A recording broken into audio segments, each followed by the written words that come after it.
ವೆಂಕಟ ರಾಘವೇಂದ್ರ ಪ್ರಸಾದ ಅದ್ಭುತವಾದ ಪ್ರತಿಭೆ ಇರುವಂತಹ ಪುಟ್ಟ ವಿದ್ಯಾರ್ಥಿ. ಅವನು ಒಂದು ಶ್ಲೋಕವನ್ನು ಹೇಳ್ತಾನೆ.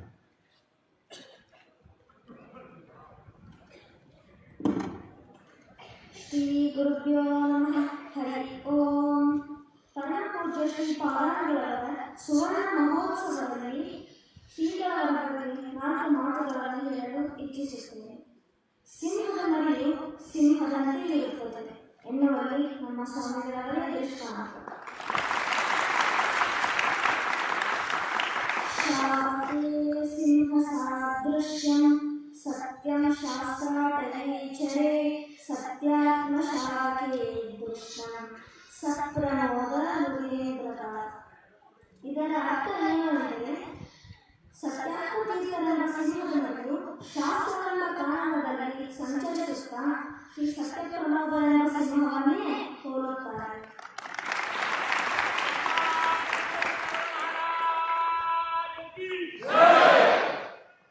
ಚತುಃಪಂಚಾಕ್ಷರಾಸ್ಯಾನಿ ವಿದ್ಯಂತೆ ದೇವತಾಸುರೈ ಪಂಚಾಸ್ಯೋ ಅದ್ಯ ಚೇತ್ ತತ್ರ ಶ್ರೀ ಸತ್ಯಾತ್ಮನೀಶ್ವರ.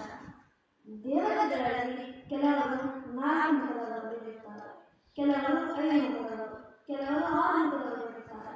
ಆದರೆ ಇದು ಪಂಚಾಂಗ ಯಾರು ಅಂದರೆ ಶ್ರೀ ಸತ್ಯಾತ್ಮ ತೀರ್ಥ ಮುನೀಶ್ವರರೇ ಎಂಬುದು ನನ್ನ ಅಭಿಮತ.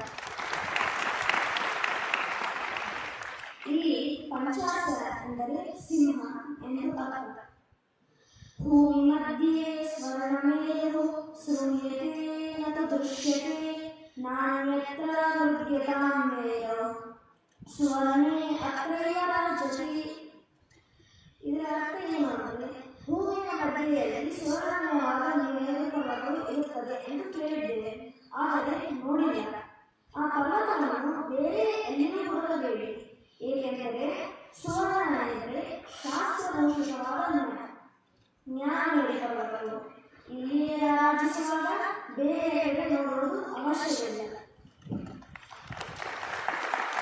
ಗಭೀರತ್ವಮತೋನ್ನತ್ಯ ನೈಕತ್ರ ಮಿಲಿತಂ ಖಲು ಅಪವಾದೋ ವಿರಕ್ತ್ಯಬ್ಧಿಃ ವಿದ್ಯಾಮಯೋ ಸತಮಗುರು.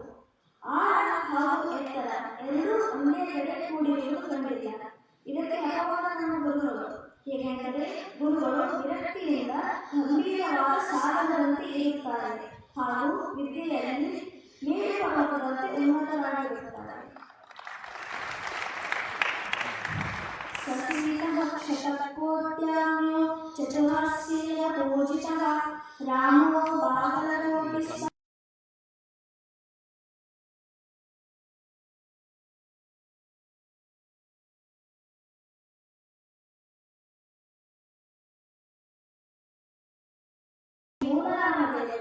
ಇಂದು ಬಾಗಲಕೋಟೆಯಲ್ಲಿ ಚತುರ್ಶಾಸ್ತ್ರ ಕೋವಿದರಾದ ನಮ್ಮ ಗುರುಗಳನ್ನು ಪೂಜಿಸಲಾಗಿದ್ದಾರೆ.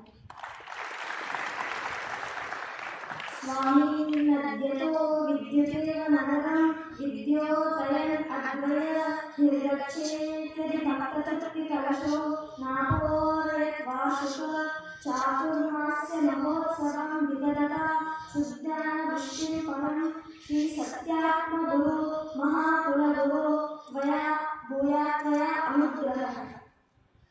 ಮಹಾಸ್ವಾಮಿಗಳೇ, ತಾವು ಮಿಂಚಿನಂತೆ ಈ ನಗರಕ್ಕೆ ಬಂದು ಈ ನಗರವನ್ನು ಬೆಳಗಿ ತಾವು ಹೊರಡಿರದರೆ ಭಕ್ತರ ತೃಪ್ತಿ ಎಂಬ ಕಲಶವು ಪೂರ್ತಿ ತುಂಬಲಾರದು. ಹೇ ಇಷ್ಟಾರ್ಥವನ್ನು ಸೂಚಿಸುವ ಮೇಲೆಂತಿರುವ ಗುರುಗಳೇ, ತಾವು ಚಾತುರ್ಮಾಸ್ಯ ಮಹೋತ್ಸವವನ್ನು ಜರುಗಿಸಿ ಜ್ಞಾನ ದೃಷ್ಟಿಯನ್ನು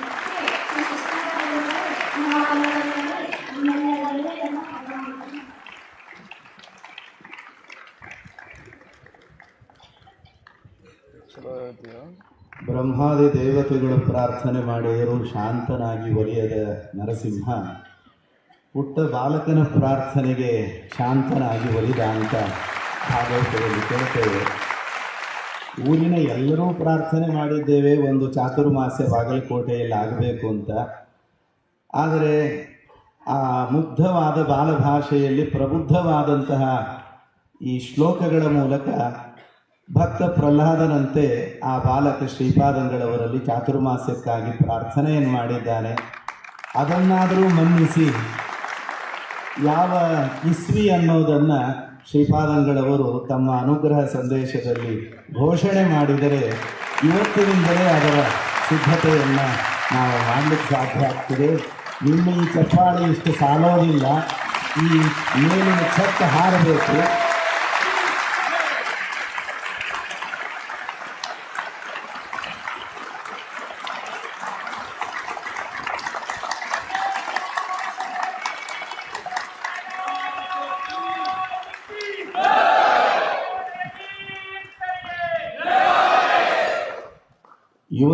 ಯುವಶಕ್ತಿ ಇವತ್ತು ಎದ್ದು ನಿಂತಿದೆ.